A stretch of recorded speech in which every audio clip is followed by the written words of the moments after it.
ऐसा करते करते कई दिन बीत जाते हैं और ज्योति की मां की हालत बद से बदतर हो जाती है। फिर एक रात अचानक से सरफराज ज्योति को फोन करके पैसों का अरेंजमेंट हो गया है कहकर एक सुनसान जगह पर बुलाता है। पहले ज्योति आने से मना कर देती है, पर मां के इलाज के लिए वो आने के लिए तैयार हो जाती है। उसे इस बात का इल्म भी नहीं था कि आज उसके साथ क्या होने वाला है।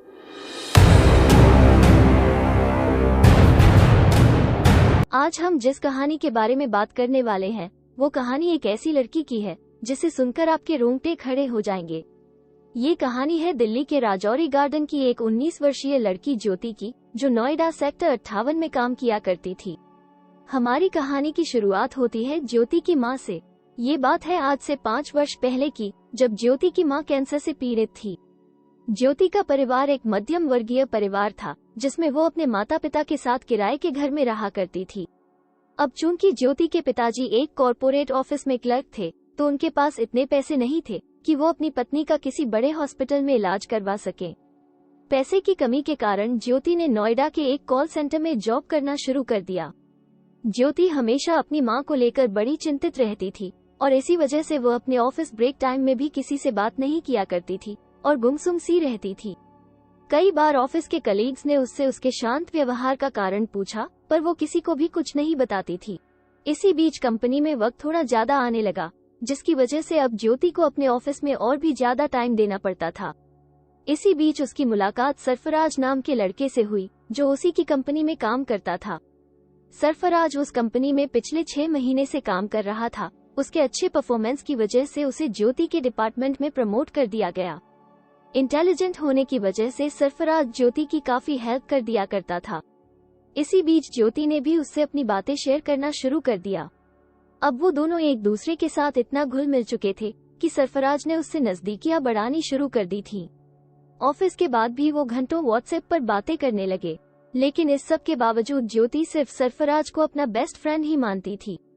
इसी बीच ज्योति की मां की तबीयत अचानक से कुछ ज्यादा ही बिगड़ जाती है। डॉक्टर उसे 5 लाख रुपए अरेंज करने के लिए बोल देते हैं। ज्योति और ज्योति के पिताजी के लिए इतनी बड़ी रकम इतनी जल्दी अरेंज कर पाना लगभग नामुमकिन था। ज्योति के पिताजी ने बैंक में जाकर लोन की मांग की, पर बैंक वालों ने उन्हें लोन देने से मना कर दिया, क्योंकि ज्योति का परिवार बेहद ही गरीब था और किराए के घर में रहा करता था। पैसों का इंतजाम न हो पाने की वजह से ज्योति काफी परेशान रहने लगी। ऑफिस में भी उसका मन नहीं लग रहा था, क्योंकि सरफराज भी कई दिनों से ऑफिस नहीं आ रहा था। फिर कुछ 5 दिनों के बाद डॉक्टर ज्योति को बोलते हैं, अगर पैसों का इंतजाम जल्दी नहीं हुआ तो उसकी मां की जान नहीं बच पाएगी। उसने कई बार सोचा कि यह बात वो सरफराज को न बताए, पर मां के इलाज के लिए पैसों की सख्त जरूरत थी। इसलिए जब सरफराज ऑफिस आया तो ज्योति बोलती है कि उसकी मां की तबीयत बहुत खराब है और पैसों की सख्त जरूरत है। इस पर सरफराज बोलता है, तुम चिंता मत करो, मैं कुछ अरेंजमेंट करता हूँ। ऐसा करते करते कई दिन बीत जाते हैं और ज्योति की मां की हालत बद से बदतर हो जाती है। फिर एक रात अचानक से सरफराज ज्योति को फोन करके पैसों का अरेंजमेंट हो गया है कहकर एक सुनसान जगह पर बुलाता है। पहले ज्योति आने से मना कर देती है, पर मां के इलाज के लिए वो आने के लिए तैयार हो जाती है। उसे इस बात का इल्म भी नहीं था कि आज उसके साथ क्या होने वाला है। ज्योति ठीक 6 बजे रविवार की रात को सरफराज से मिलने चली जाती है। सरफराज अपने 2 दोस्तों के साथ कार में ज्योति का इंतजार कर रहा होता है। इसी बीच ज्योति वहां पहुंच जाती है। सरफराज ज्योति को कार में बैठने के लिए बोलता है। ज्योति मना कर देती है और बोलती है, तुम मुझे यहीं पर पैसे दे दो। इस पर सरफराज बोलता है, पैसे मेरे एक दूसरे दोस्त के घर पर है, वहां जाकर मैं तुम्हें पैसे दे दूंगा। ज्योति फिर भी मना करती रहती है। तभी सरफराज बोलता है, इस समय तुम्हारी मां की जान बचानी सबसे ज्यादा जरूरी है, इसलिए जल्दी करो नहीं तो देर हो जाएगी। ज्योति फिर जाने के लिए तैयार हो जाती है और कार में बैठ जाती है। इसी बीच ज्योति महसूस करती है कि सरफराज और उसके दोनों दोस्तों ने शराब पी रखी है और वो गाड़ी से उतरने के लिए बोलती है। इस पर सरफराज बोलता है, बस वो एक फ्रेंड की शादी थी तो हमने थोड़ी सी ड्रिंक कर ली, तुम चिंता मत करो। ज्योति अभी तक सरफराज के मंसूबों से अनजान थी। वो उसे अपना बेस्ट फ्रेंड मानती थी, इसलिए उसकी बातों पर विश्वास करती जा रही थी। लेकिन कहीं न कहीं ज्योति के मन में भी थोड़ी सी घबराहट और शंका उत्पन्न होने लगी थी। तभी सरफराज उसे एक कोल्ड ड्रिंक की बोतल देता है और बोलता है, घबराओ नहीं, इसे पी लो, तुम्हें अच्छा लगेगा। सरफराज ने पहले से ही बोतल में एक नशीली दवाई मिला दी थी ताकि वो बिना जोर जबरदस्ती के वारदात को अंजाम दे सके। ज्योति उस ड्रिंक को पी लेती है और करीब 1 घंटे बाद वो बेहोश हो जाती है। तभी सरफराज का दोस्त अचानक से एक सुनसान जगह पर गाड़ी रोक देता है। आज ज्योति के साथ जो होने वाला होता है उसने कभी इसके बारे में सपने भी नहीं सोचा होता। तभी सरफराज और उसके दोस्त मिलकर ज्योति को कार से बाहर निकालते हैं और एक घने जंगल की तरफ ले जाते हैं। अब चूंकि ज्योति तो होश में ही नहीं थी, उसे कुछ भी नहीं पता चल पा रहा था कि उसके साथ क्या हो रहा है। फिर सरफराज और उसके दोस्त अपनी प्लानिंग के मुताबिक एक एक कॉन्डोम के पैकेट्स निकालते हैं।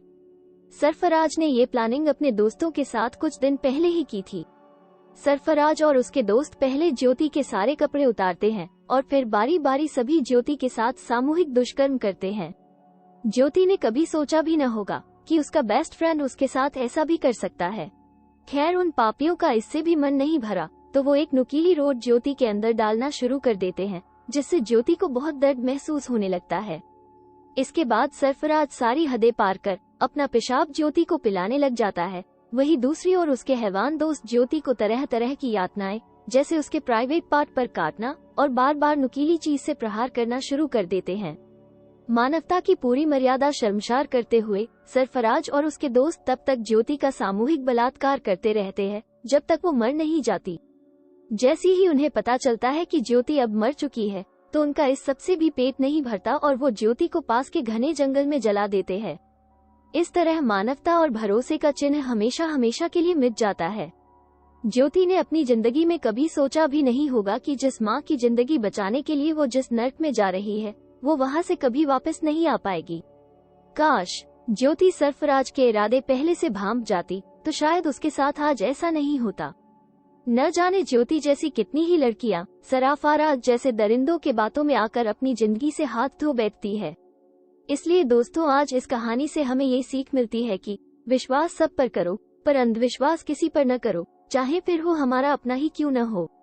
आपकी इज्जत आपके खुद के हाथों में है। ज्योति के साथ हमारी आज की कहानी भी यहीं पर खत्म होती है। अब मिलते हैं आपसे ऐसी ही किसी दिलचस्प कहानी के साथ। तब तक के स्टे सेफ, स्टे ट्यून्ड।